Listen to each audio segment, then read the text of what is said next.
मुझे बताइए, जीएसटी से, नोटबंदी से किस गरीब व्यक्ति को फायदा हुआ? 40 साल से सबसे ज्यादा बेरोजगारी हिंदुस्तान में आज 1% लोगों के पास हिंदुस्तान का पूरा धन, पिछड़े वर्गों का, दलितों का, आदिवासियों का, गरीब जनरल कास्ट के लोगों का हक है। जहां मैच फिक्सिंग की जा रही है वो पूरे देश को दिख रहा है। बीजेपी के लोग कह रहे हैं, मेरे साथ बीजेपी के कार्यकर्ता बैठे थे, उन्होंने कहा कि कुछ ना कुछ गड़बड़ है। चुनाव से 2-3 महीने पहले 2 चीफ मिनिस्टर को डालना था। आप चाहते हो कि विपक्ष चुनाव ना लड़ पाए, तो इस पूरे देश में आग लगने जा रही है। जो मैंने कहा याद रखो, मगर आप हिंदुस्तान की आवाज को नहीं दबा सकते हो।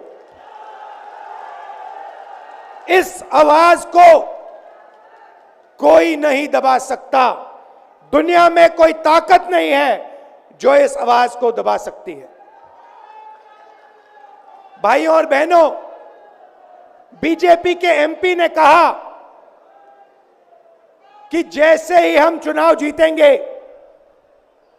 मैच फिक्स करके 400 सीटें जीतेंगे, वैसे ही हम संविधान को बदल देंगे, संविधान को रद्द कर देंगे।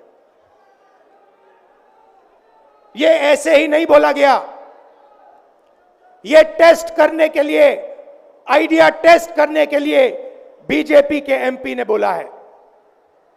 यह लड़ाई संविधान को बचाने की लड़ाई है।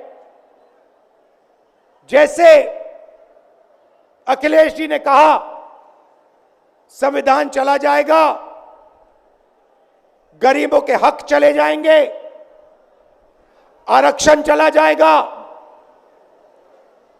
और जो आपका धन है, गरीबों का धन है, किसानों का धन है, मजदूरों का धन है,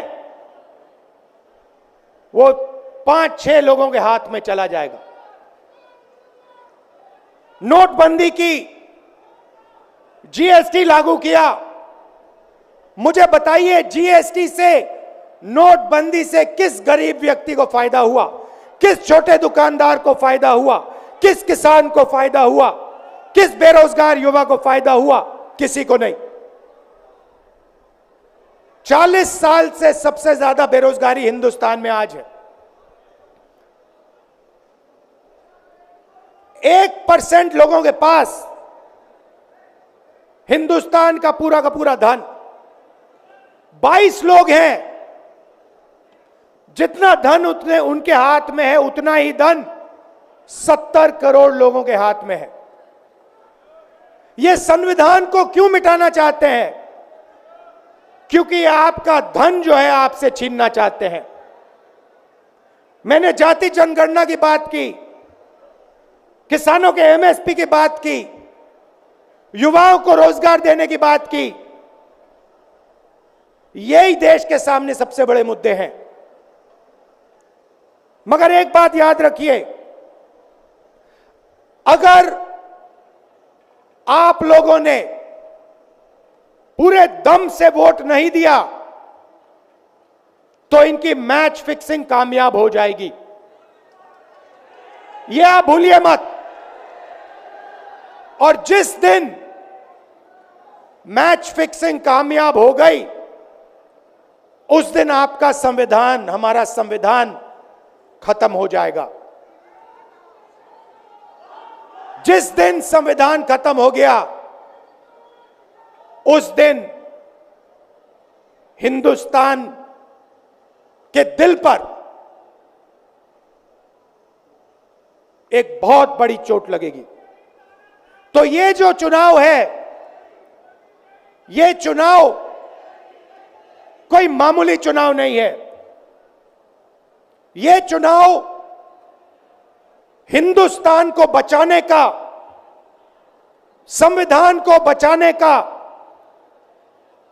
और जो गरीबों का हक है, किसानों का हक है, पिछड़े वर्गों का, दलितों का, आदिवासियों का,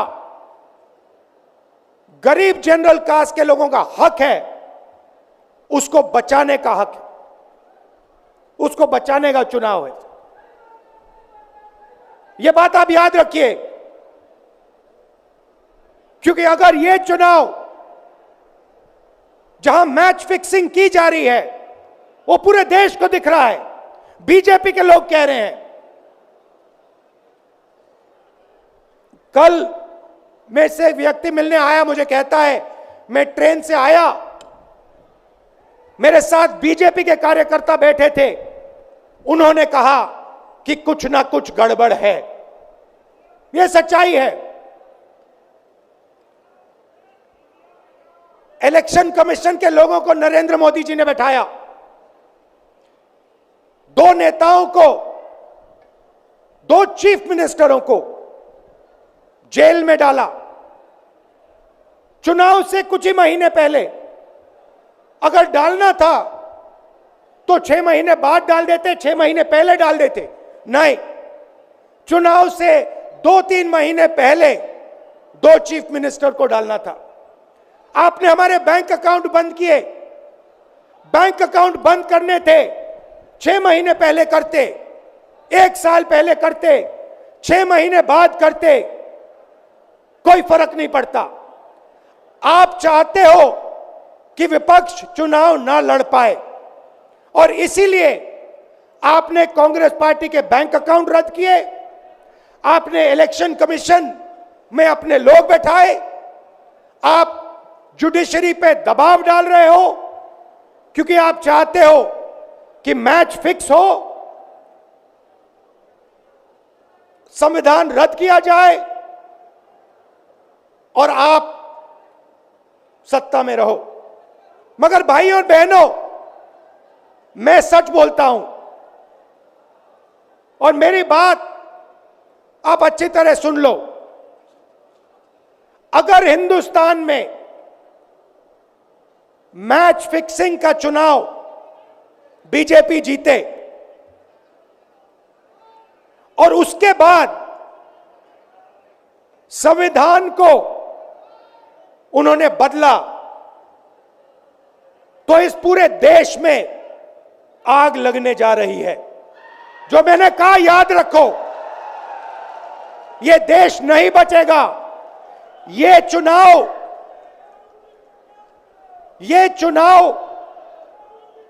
वोट वाला चुनाव नहीं है। यह चुनाव हिंदुस्तान को बचाने वाला चुनाव है, संविधान की रक्षा वाला चुनाव है। धन्यवाद। जय हिंद।